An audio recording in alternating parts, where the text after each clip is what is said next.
Assalamualaikum. Jumpa lagi anak-anak. Kali ini kita membahas tentang lensa. Ya, kacamata yang saya kenakan itu adalah salah satu contoh dari lensa. Kacamata plus yaitu kacamata yang terbuat dari lensa cembung. Ya, baik anak-anak.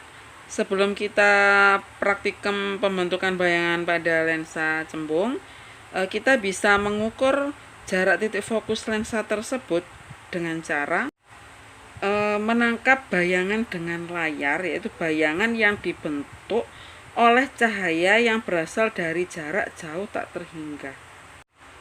Jadi cahaya yang masuk melalui jendela itu nanti akan ditangkap oleh layar ya ini. Nah, seperti ini. Jadi nanti di layar itu ada gambar jendela-jendela begitu anak-anak. Perhatikan gambar jendelanya anak-anak ya, yang di atas itu. Kemudian perhatikan bayangannya. Sehingga kita bisa melihat bahwa bayangannya itu terbalik anak-anak. Jadi sesuai dengan teori anak-anak bahwa benda yang berada pada jarak jauh tak terhingga dari lensa, maka bayangannya itu akan bersifat nyata, terbalik, dan tepat di titik fokus. Jadi seperti ini, artinya kita bisa mengukur jarak titik fokusnya itu yaitu dari lensa sampai ke layar. Tetapi bisa juga anak-anak mengukur jarak fokus dengan cara meletakkan benda di depan lensa. Ini silakan diukur berapa letak bendanya dari angka 0 sampai angka letak lilinnya. Kemudian untuk letak bayangannya yaitu pada layar, ingat lensa berada pada angka 50, sedangkan layarnya berada pada angka berapa itu silakan, berarti nanti S-aksennya itu 50 dikurangi letak layar ya. Silakan dihitung fokusnya. Untuk percobaan yang kedua ini sekarang anak-anak ya, silakan diamati sendiri juga. Ingat harus benar-benar cermat, lensanya dari benda itu skalanya berapa ya. Kalau bukan dari 0 berarti dikurangi anak-anak ya. Kemudian letak bayangannya yaitu layarnya itu juga berada pada jarak berapa dari lensa. Silakan diamati, dimasukkan ke data pengamatan, kemudian dihitung berapa titik fokusnya. Yang jelas percobaan yang kedua ini kalian benar-benar harus cermati bayangannya itu bagaimana, diperkecil atau diperbesar.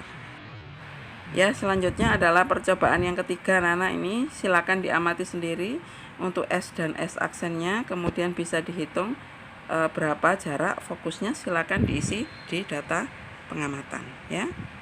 Sudah ada semua caranya di contoh-contoh sebelumnya maupun di sini ya anak-anak ya. Jangan lupa anak-anak ya harus benar-benar teliti ya supaya hasilnya sesuai dengan teori. Ya, praktikumnya sudah anak-anak. Sekarang pembentukan bayangan pada lensa cembung ya. Ada 5 macam pembentukan bayangan pada lensa cembung berdasarkan letak bendanya anak-anak. Yang pertama yaitu jika benda diletakkan pada ruang 1. Yang kedua jika benda diletakkan di titik fokus. Kemudian yang ketiga jika benda diletakkan di ruang 2. Yang keempat jika benda diletakkan di titik 2 kali fokus. Yang kelima jika benda diletakkan di ruang 3.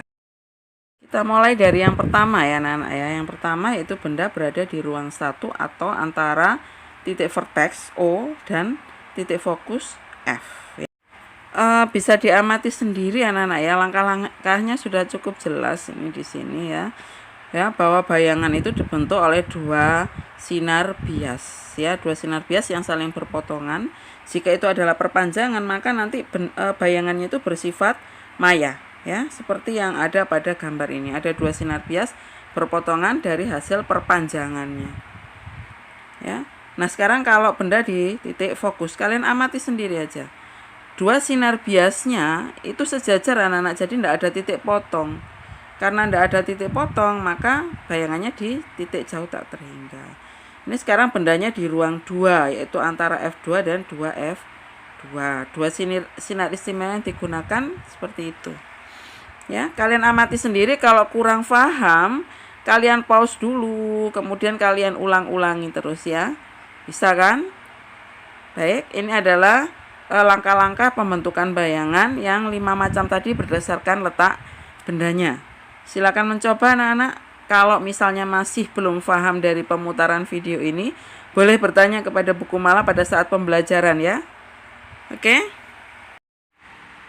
Ya baik anak-anak, sampai di sini ya materi hari ini. Pesan saya, semangat terus agar mendapatkan hasil yang maksimal ya. Semangat, jangan malas kemudian sesal di hari kemudian.